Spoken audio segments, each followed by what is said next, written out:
The Murakami pirate history has always been known to my family. My dad was always sort of jokingly referred to as a pirate, and that's because of the region of Japan that he originated from, which is famously known as the Murakami pirate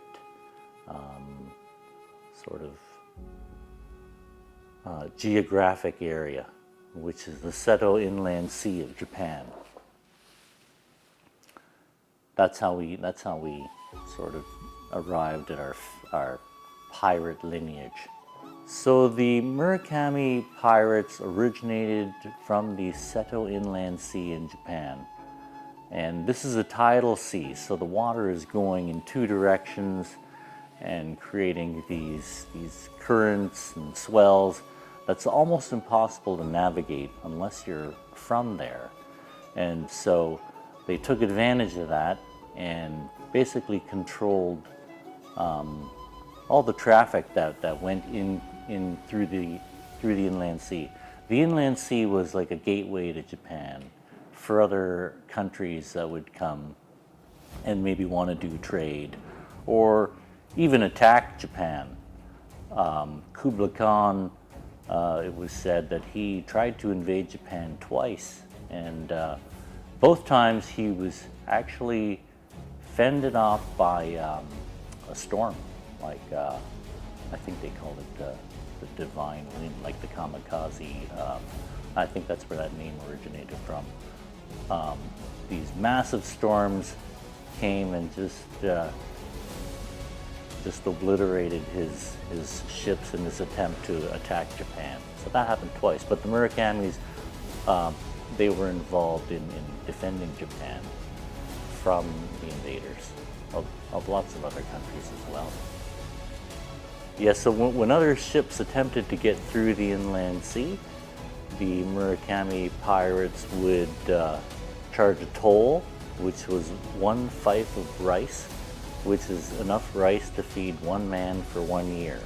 So everybody had to pay that toll, and you could be escorted, or they would actually captain your ship through the sea for you.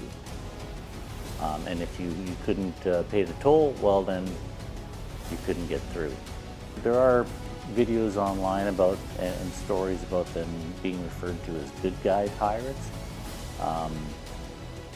Similar to some of the shogun, where they would look after people that way. So maybe not unlike Robin Hood, stealing from the bad and giving to the poor. So the Murakami pirates were fishermen, salt makers, and boat builders in their sort of everyday lives. And they excelled at piracy.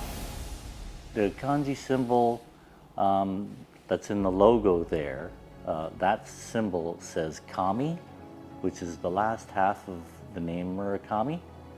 And the first half is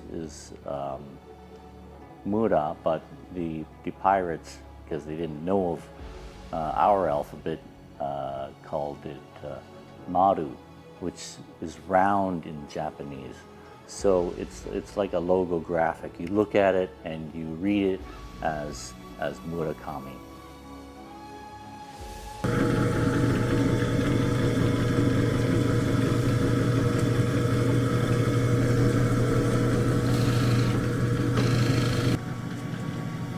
I was always fascinated by any sort of handcrafting, hobbyists and that sort of thing. And so my neighbor Pete would always have projects on the go in his garage. And his garage is like a wood library. And it's just chock full of machinery, supplies. And I'd always just be fascinated going in there and looking at everything and asking about his projects. Sometimes he would be cutting things out with a scroll saw or something. And I'd always, ask him about what he's building and how he's building it and why he's building it. And he had done a lot of commissions that I was already aware of. And so I thought, well, this is the caliber of craftsmanship that I'm looking for, to have a model of a pirate ship in the studio that would kind of set a feeling to, to convey what the brand is, and it shows that it's historical, and it's very different than anything else. Well, I always loved to make things. I did a lot with my Meccano set, but I did my own creations. But wood was a more available material than working with metal. I bring the artistic quality to woodworking because I also have always enjoyed art. Now, I will never become a landscape artist, but I created things with paper mache that people found impressive because I could visualize the three-dimensional value of it. And that was what really challenged me and intrigued me. And I reached a point where people would ask me to do things, and I said, oh no, I don't really have time. And they'd say, well, we can't find anybody else that will do it. They don't know how to do it. And oh really? So then all of a sudden I would get interested, because I was interested in the problem solving of it as well. But I've always been interested in the different varieties of wood. When Parker asked me to do the job, I was a little hesitant, and it was a while before we really were on the same page. But he had been over in Japan and visited the Murakami Museum. And he showed me a picture of a ship that was in that museum, and that became the first model that I was working with. But so that's what I got excited about the project, because I knew it was something very different. Yeah, it was a long, drawn-out process to get that ship in here. I think we started, I was in his garage, fascinated by his craftsmanship, and I just asked him,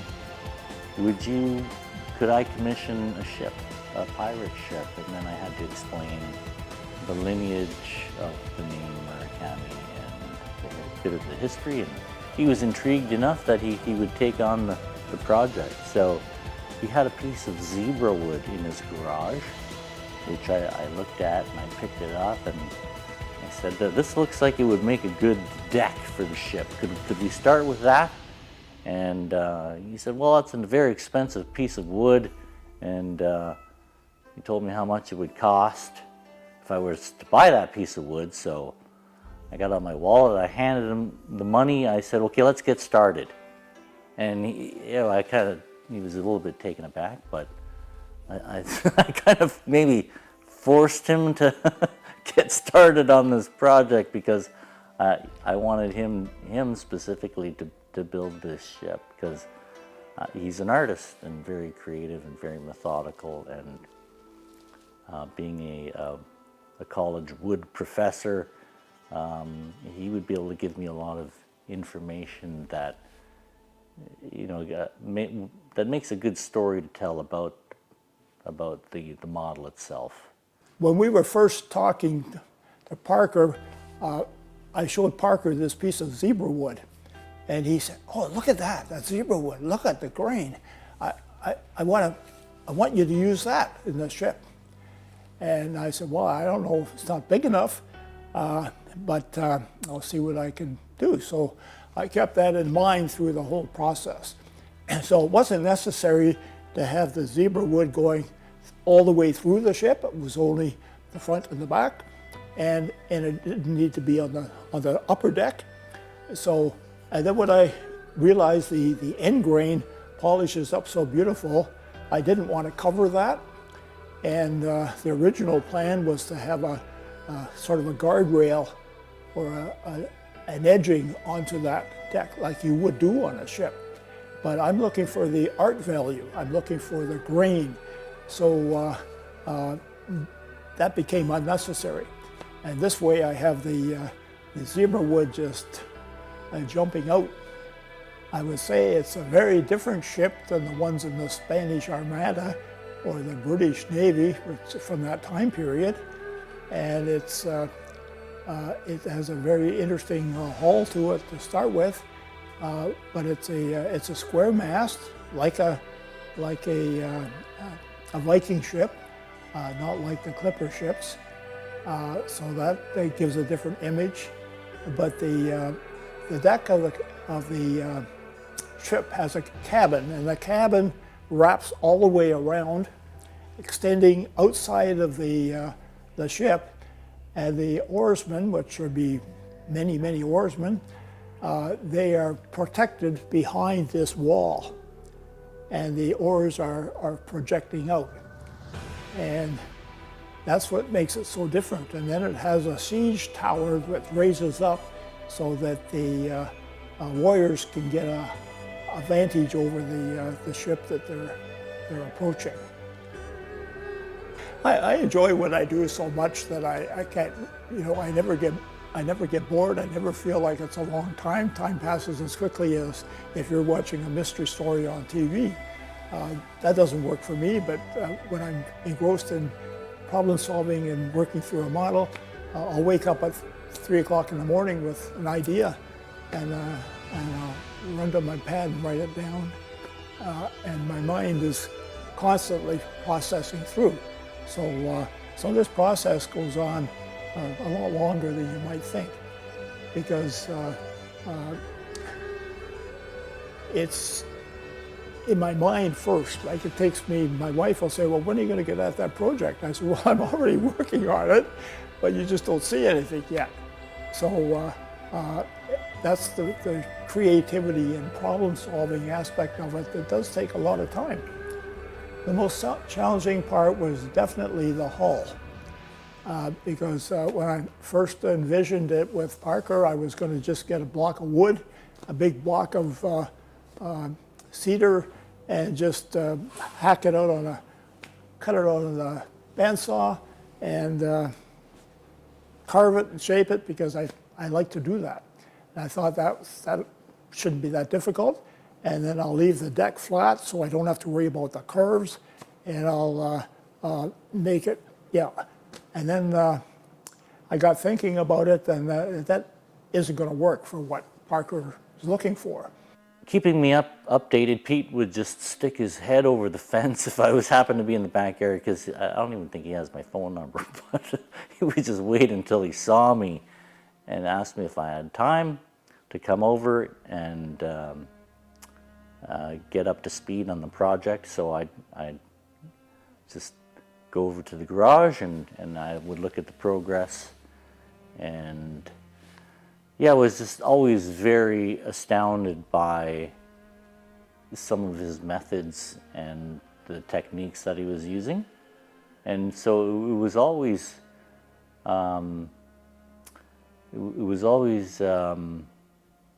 very inspiring to go there and watch him build this thing, and just for him to conceive everything about the ship was, it was very, very inspiring, and also inspiring for me to continue to pursue this brand building odyssey.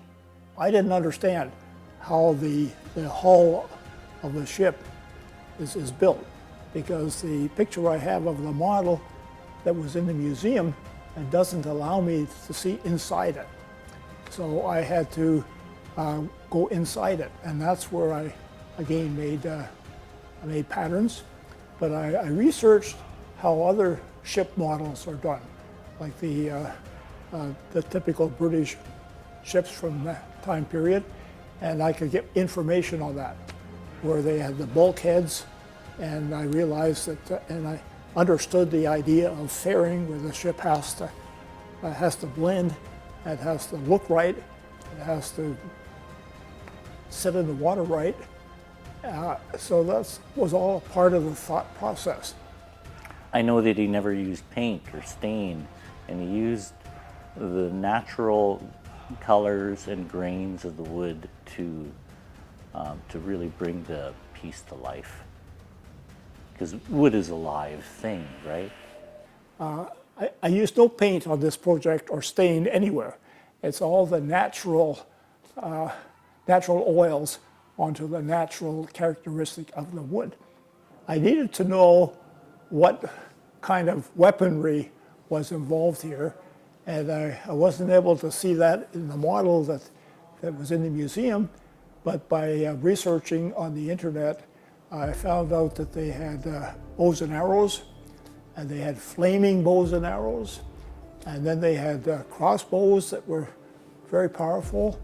And then China invented the gunpowder way back in the 9th century, and they were using it. We're talking here somewhere between the 11th century to the 15th century. So gunpowder was available. The Portuguese had developed cannons, and in the 1500s, the Portuguese were doing trade with Japan, and they were trading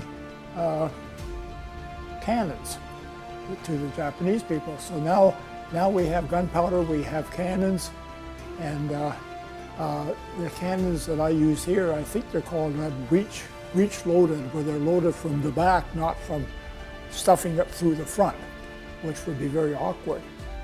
It's a lot to take in. There's so much detail. It's just kind of wow, and then you'd have to really sit around it and stare at it for a long time, really, to get the full effect. So over time, I think, people will appreciate it more. You just have to come in here and look at it a lot. It really did become a labor of love for Pete to continue to, honor the authenticity by cutting out those little men out of the Mandarin boxes and then burning like a uniform onto each little figurine was, had to be painstaking for him. It was almost like, and I definitely wanted to have it in the studio because the studio was nearing completion in all the work that I'd put in here, and it was definitely ready for the ship to come. And I almost felt like I was wrestling him to get it away and to bring it here, and but he was definitely enthusiastic to get it in here as well. And so we brought it in on a Saturday afternoon, and he continued to set up, all the oars in position and set up the men, just like a kid playing, some kind of war game in the sandbox. It was very, very neat experience to do that with them. It's very eye-catching. It's the first thing people see, and it allows me to explain the history of the Murakami pirates immediately for people that have never been here before. So it's definitely a conversation piece. It's a real piece of art that needs to be seen